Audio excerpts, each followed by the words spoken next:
Last time on part one of the Allman Brothers Band Up Close, we heard from guitar wonder Duane Allman. You can either complain and say, oh man, I really feel bad, or you can put your sadness into a musical context, man, and make it desirable. You know, nobody wants to hear anybody bellyache, man, but everybody wants to hear them play, you know, the blues and stuff. And then you can say the same things, but make it to where it's a little less offensive to your fellow man. I'm Dan Neer, welcoming you to part two of Media America Radio's presentation of the Allman Brothers Band.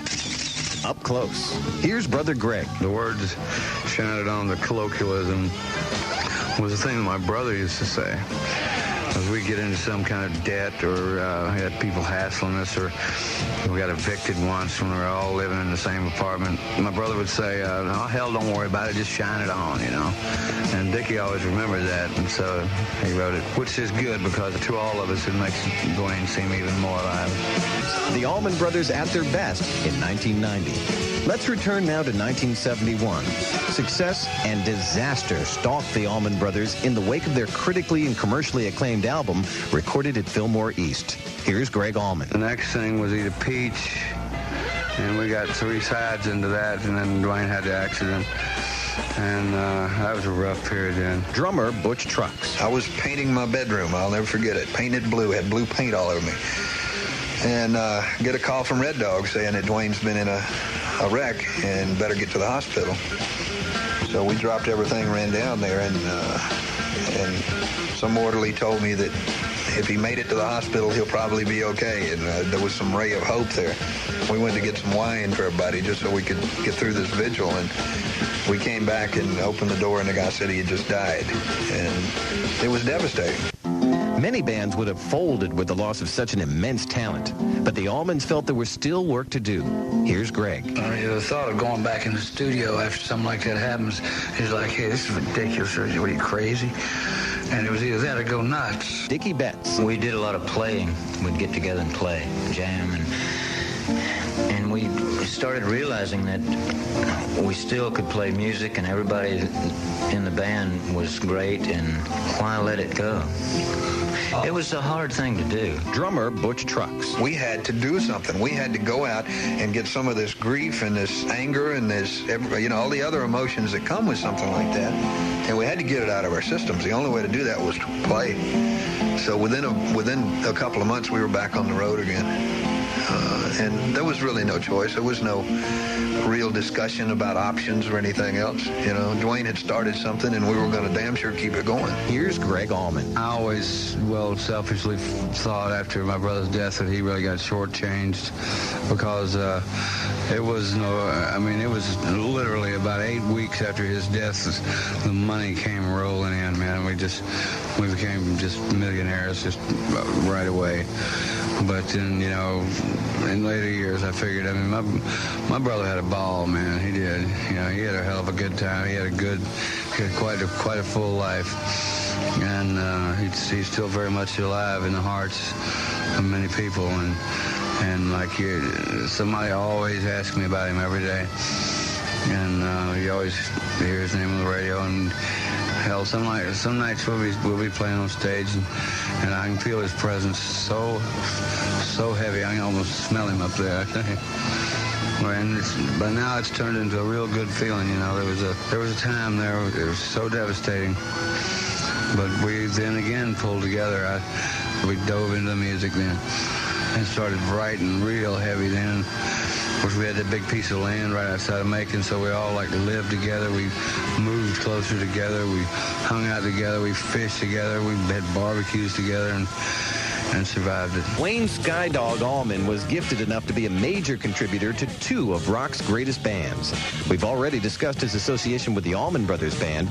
Now, let's take a brief look at his place in Derek and the Dominoes and his admiration for Eric Clapton. Eric Clapton, man, let's talk about him. He's a guest. He's a real fine cat, and I was, really considered a privilege, and an honor to play on his Derek and the Dominoes album. He's a professional, a true professional in his field. For Eric Clapton, the feeling was mutual. When I got to Miami to do when I got there to do that album, the first thing that happened was that Tom took me to see a concert of the Allman Brothers outdoor over at Coconut Grove, and there they were, And he was double trouble. He was badder live than he was on around. It was just unbelievable. So the record, I forgot about making the album. We just went back to the studio and started jamming, and that's how the album grew, really, because we didn't have any songs to speak of to make that record with. He wrote the book, man, you know, just a contemporary white blues guitar, volume 1, you know, man. But it's his style and his technique is what's really amazing. He's got a lot to say, too, but, man, the way he says it, it just knocks me out, man. He does so well, man. Let's play Layla from the title tune of that album. Dickey Betts. I tell you, I really enjoy playing acoustic slide, the traditional Willie McTell, Robert Johnson kind of thing. And, you know, Duane was so good, you know, great at playing slide that I didn't want any part of it. I had, you know, but it's a hard thing to talk about. But when Duane was killed, we needed that still to at least try and exist in some way. And so I picked up the electric slide again.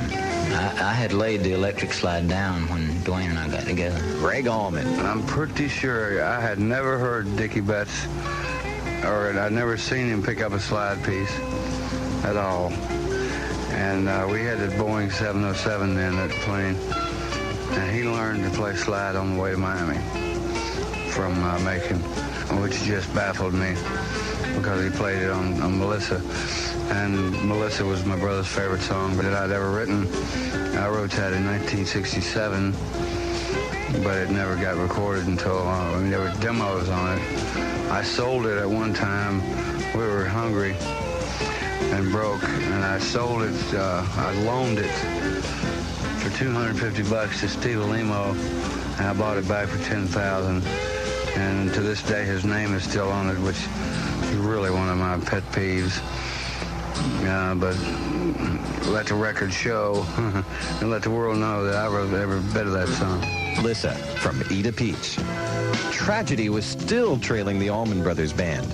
A motorcycle crash claimed Barry Oakley's life only 12 and a half months after Duane's death. His longtime friend Dickey Betts remembers Barry. Well, Oakley and I kind of learned how to play together. We had a band for 5 years or so, and we were very experimental.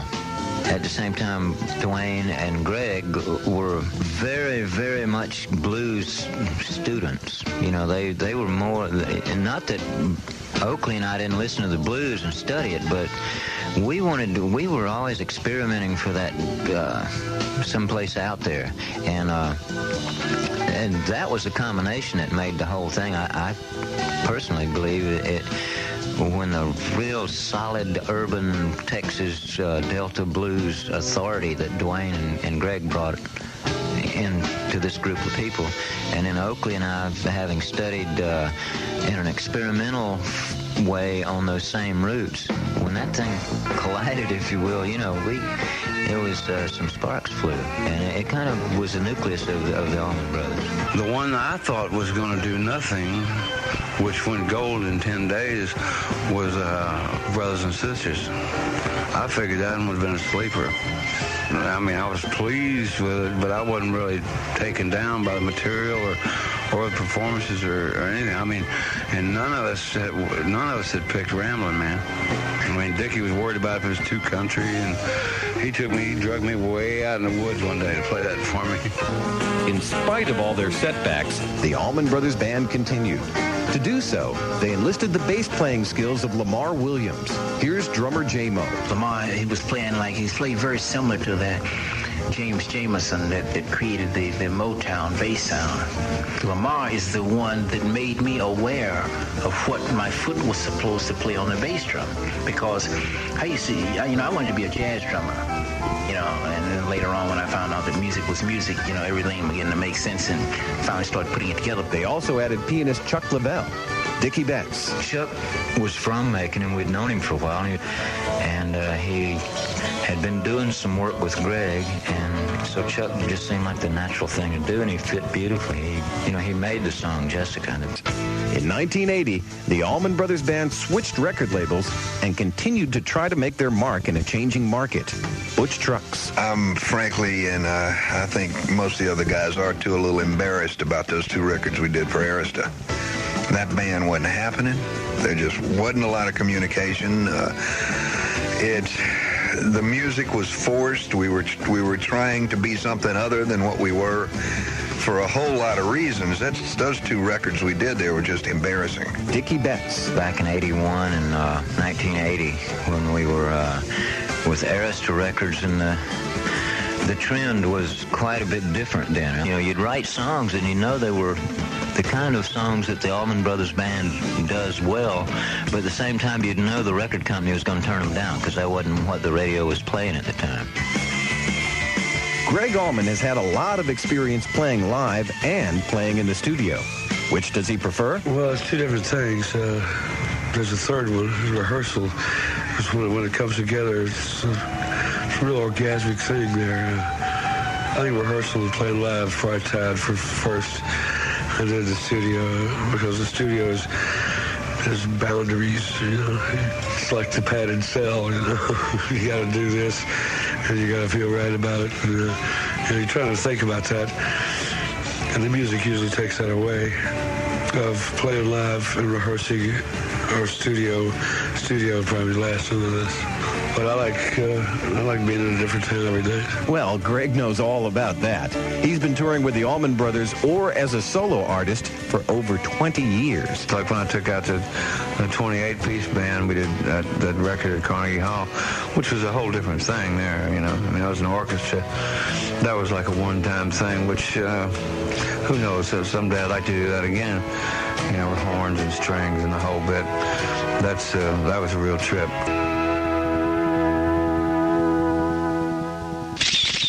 Has gone through a couple of well-documented breakups. Here's Dickey Betts and Gregg Allman. It is difficult to go through the hype of living up to what people expect out of you, especially after you've had a great album and then you're expected to do the next one even better. And it finally drains you so that you start feeling like you don't have anything else to offer. And it seems to be the healthy thing to do sometimes is to break up and go different ways and, you know, have to get on the street again and really work for it. And we've been through this 2 times now. The 2 times that we disbanded, there was never any, when we left, there was never any real animosity between any two people, you know. I mean, we got tired of each other because, I mean, we did so damn many gigs. But like he said, I mean, you have to prove yourself. In this business, you have to prove yourself every day, it seems. That queasy feeling in the pit of the stomach. It's called butterflies. It's even got a name. We all, I don't know what we think about backstage, but it's real shaky and anxiety-ridden kind of feeling until you once get out and get into the first song. And then it's time to think about kicking ass then. But man, those backstage moments right before the show, it's like a racehorse getting ready to come out of the chute and you're saying, open the gate, you know, let us out. And I don't know if things like, will the equipment break down and ruin the show or what, but it's a real anxious period. But once that count-off starts and whatever the first song might be, it's straight ahead then. Haynes and keyboard harp player Johnny Neal. Here's Johnny talking about the song Low Down Dirty Mean from 7 Turns. That Low Down Dirty is the dirtier the better. You know, that was my most fun track of the whole thing. Just relaxing and kicking and stomping, you know, switching grooves like that. That'll make your backbone swing, you know. That's what I needed to have on there, you know. I like that. That's the looser the better to me. Gregg Allman. That's my mother's favorite song. Yeah, I sent her the tape, and I was in Miami. I couldn't make it up to Daytona to see her on Mother's Day. So she came down to visit me and my wife, and I hugged her. I said, hello, Mama A. And she said, low down, dirty, mean. Oh, yeah, this is Butch Trucks of the Allman Brothers Band up close, and we'll be right back after this commercial break.